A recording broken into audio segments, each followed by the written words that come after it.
en primer lugar, agradecerte, agradecerle a Máximo Soso por haber aceptado la invitación a participar de esta jornada llamada 40 años de Vigilar y Castigar, aportes Foucaultianos para pensar problemáticas contemporáneas. Máximo es docente de la Universidad Nacional del Litoral, director de maestría en criminología de esa misma universidad, y docente invitado en múltiples universidades, especialista en temas de criminología, y fundamentalmente es un ávido y un gran lector de Michel Foucault, y en ese sentido es que nosotros creíamos que el cierre de estas jornadas iba a ser interesante que la puedas hacer vos para poder reflexionar esto, cuáles son de alguna manera las implicancias que todavía tiene esta obra en quienes abordan problemáticas vinculadas al encierro, pero también a la problemática penal en su conjunto. En ese sentido, una primera pregunta que me gustaría hacerte es justamente esta. ¿Cuál crees vos que es la vigencia que a 40 años de esta publicación tienen los textos de Foucault y puntualmente Vigilar y Castigar para pensar problemáticas ligadas al orden penal? Sin duda el libro sí es un texto que funciona como una especie de hito en la problematización no solamente de la prisión, sino más en general del campo penal, y eso se materializa en el hecho de que en la literatura que desde las ciencias sociales se produce sobre estos temas aún hoy, el texto de Michel Foucault, Vigilar y Castigar especialmente, es probablemente uno de los libros más citados, atravesando las fronteras lingüísticas, ¿no? En el mundo de lengua inglesa, en el mundo de lengua francesa, en el mundo de lengua española. Entonces eso le da un lugar muy especial que pocos textos pueden de algún modo reivindicar. Es un libro que en sí mismo siempre está atravesado por dos grandes operaciones que no son idénticas, digamos. Por un lado, tratar de explicar el nacimiento de la prisión como técnica del castigo legal predominante en las sociedades modernas y explicar por qué nació, pero también explicar cómo funciona e incluso qué efectos produce. Y por otro lado, una especie de registro que está un poco más abajo en el texto, pero que es muy importante, utilizar ese campo específico de exploración para pensar cómo se están transformando las relaciones de poder, las formas de ejercicio del poder en las sociedades modernas desde el siglo XVIII en adelante. Entonces, en ese sentido, tiene también una ventaja, digamos, comparativa con muchos otros textos, que es que de algún modo juega en dos campos de juego simultáneamente, y eso lo ha vuelto un libro extraordinariamente influyente porque mucha gente ha rescatado las herramientas del libro, los conceptos, los argumentos para pensar la prisión específicamente,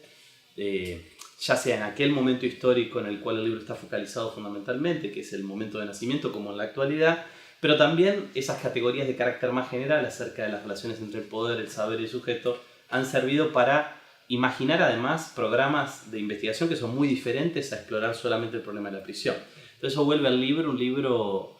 polifacético y por tanto tan atractivo y tan influyente, digamos. Difícilmente podamos encontrar otro libro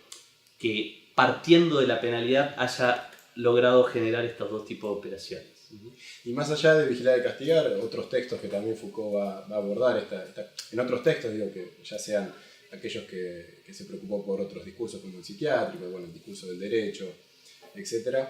¿Qué crees vos que esos otros abordajes que propone Foucault, donde el campo penal de alguna manera está siempre siendo cuestionado también al analizar estos discursos, en qué sentido nos permite o nos puede dar herramientas para leer la situación actual de las cárceles en Argentina y tal vez en Santa Fe en particular también? Yo creo que en general sigue siendo un texto que nos brinda muchas herramientas. Eso no quiere decir que uno pueda pensar todos los problemas vinculados a los sitios de encierro penitenciario contemporáneo solamente utilizando Foucault, que es a veces un poco una especie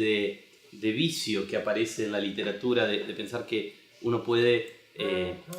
interpretar todo lo que está dando vueltas en torno a la prisión contemporánea utilizando solo las herramientas de Foucault. Creo que ahí hay una especie incluso hasta de algún modo de degeneración, y uso la palabra a propósito, del proyecto Foucaultiano, que tenía varias contraindicaciones en sí mismo, en múltiples de sus textos, contra ese tipo de empleo casi dogmático de sus conceptos y categorías. Pero creo que sin duda, digamos, la idea de Foucault de disciplina, que es estructurante del libro Vigilar y Castigar, para pensar cómo funcionan este tipo de espacios de encierro, no solo la prisión, la fábrica, los hospitales, los cuarteles, las escuelas, es un concepto verdaderamente importante que nos sigue permitiendo al menos reflexionar sobre alguna de las dinámicas que encontramos en el encierro contemporáneo, en el encierro penitenciario contemporáneo. O sea, la disciplina sigue siendo un modo general de organización de una parte importante de la vida secuestrada en los espacios de la prisión.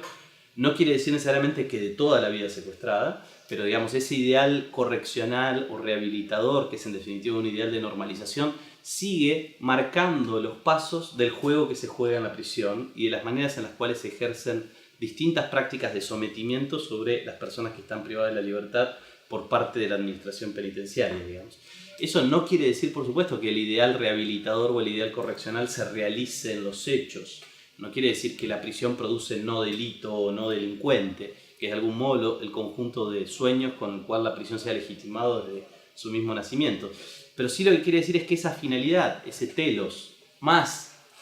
una otra serie de herramientas discursivas o retóricas, ponen en marcha toda una serie de prácticas que permiten gobernar la vida secuestrada.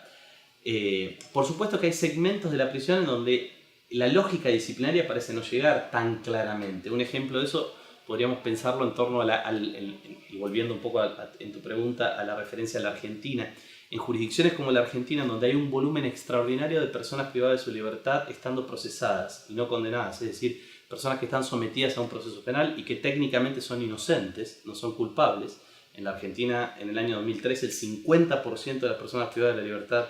en unidades de ejecución penal son procesadas. Por definición, de algún modo se colocan por fuera de la lógica disciplinaria porque no son sujetos a rehabilitar o a corregir, porque justamente no se sabe si han cometido un delito o no. Entonces, a partir de esa presencia, por ejemplo, podemos ver ya algunos límites de esa lógica disciplinaria. Yo creo que igual en la narrativa, en la discusión contemporánea sobre el problema de la prisión, en distintos contextos culturales, a veces se ha tendido a enfatizar demasiado la idea de que de algún modo la descripción de Foucault era válida para un tiempo pasado, ¿no? Y que esa lógica disciplinaria está desvaneciéndose porque cada vez más las prisiones se asumen como lugares de mero encierro, ¿no? Y creo que eso contrasta bastante con la realidad empírica de las prisiones en la Argentina, en donde la retórica de la rehabilitación a nivel legal, judicial, administrativo, sirve para poner en marcha un conjunto de prácticas adentro de la prisión que son muy importantes para entender cómo la prisión se gobierna, ¿no? Y que si uno saca ese conjunto de ideales que lo justifican y de las retóricas que lo argumentan, probablemente ese edificio con el cual se gobierna la vida secuestrada se desarmaría. Y trascendiendo un poquito a la obra de Vigilar y Castigar y hasta inclusive al mismo Foucault, vos también sos un estudioso y un especialista en pensar esta problemática que se encierra en este sintagma o en esta disputa de la seguridad e inseguridad, ¿no? Y que hoy en la actualidad, y sobre todo atravesado por un año de campañas políticas y demás, es algo que inclusive trasciende con mucha fuerza en los medios de comunicación, esta problemática permanente por un pedido de mayor seguridad o resolver el problema de la inseguridad. En ese sentido, mi pregunta es, bueno, ¿qué avisorás vos respecto de lo que puede llegar a venir, no tanto en términos de predicción, sino más bien de análisis, con el escenario político que se nos presenta? Yo creo que el escenario político actual está introduciendo en la Argentina en ese plano una serie de discontinuidades con respecto a lo que fundamentalmente aconteció en la última década. En la Argentina hubo 3 presidentes que fueron electos, en realidad 2, pero una fue reelecta 2 veces, en campañas electorales en donde el problema del delito no cumplió un rol medular y donde los candidatos que vencieron, Néstor Kirchner y Cristina Fernández de Kirchner, no utilizaron la promesa de mayor punitividad como un elemento crucial a la hora de construir su alianza con los ciudadanos que se transforman en sus votantes. Un ejemplo muy interesante a nivel del contexto internacional, de algún modo en el panorama internacional, de cómo una alianza política puede construir campañas electorales sin recurrir a la promesa punitiva como un eje fundamental. Y logra construir niveles de consenso electoral extraordinarios en términos de volumen de votación. Ese ejercicio que fue muy fuerte, por ejemplo, en la campaña electoral en la cual Cristina Fernández de Kirchner fue electa por primera vez presidente en el año 2007, es extraordinariamente visible cómo el problema del delito en general, pero más en particular el problema de la solución frente a un supuesto incremento del delito sería incrementar los volúmenes de dolor y sufrimiento que produce el sistema penal, no aparece como un eje medular. Me parece que esta campaña electoral arroja una especie de retorno de alguno de esos tópicos en las manos de distintos de los candidatos que compiten en la campaña electoral, y eso, como siempre ha sucedido, y no solo en Argentina, sino en otros contextos recientes, de algún modo calienta el clima político y cultural, y al calentar el clima político y cultural hace más posible que se tomen decisiones de incremento efectivo de la punitividad. La Argentina lo vivió muy claramente en el ciclo 1997-2001, y muy claramente de vuelta en el ciclo 2004 en torno a una situación particular que fue la campaña Bloomberg. Entonces, un potencial pronóstico, aunque somos siempre reacios a hacerlo, es que este nuevo clima político-cultural abre algunas posibilidades a que se produzcan decisiones de este tipo. Sin embargo, es importante rescatar que la Argentina hoy tiene 152 presos cada 100.000 habitantes, tiene 25% más de presos de lo que tenía en el año 2002. Pero Brasil tiene 300 presos cada 100.000 habitantes y tiene 120% más presos de lo que tenía en el año 2002. Entonces, digamos, con esto no quiero decir que es necesario contentarse con este efecto de menor volumen o grado de crecimiento, pero creo que es un fenómeno que reclama nuestra atención. ¿Cómo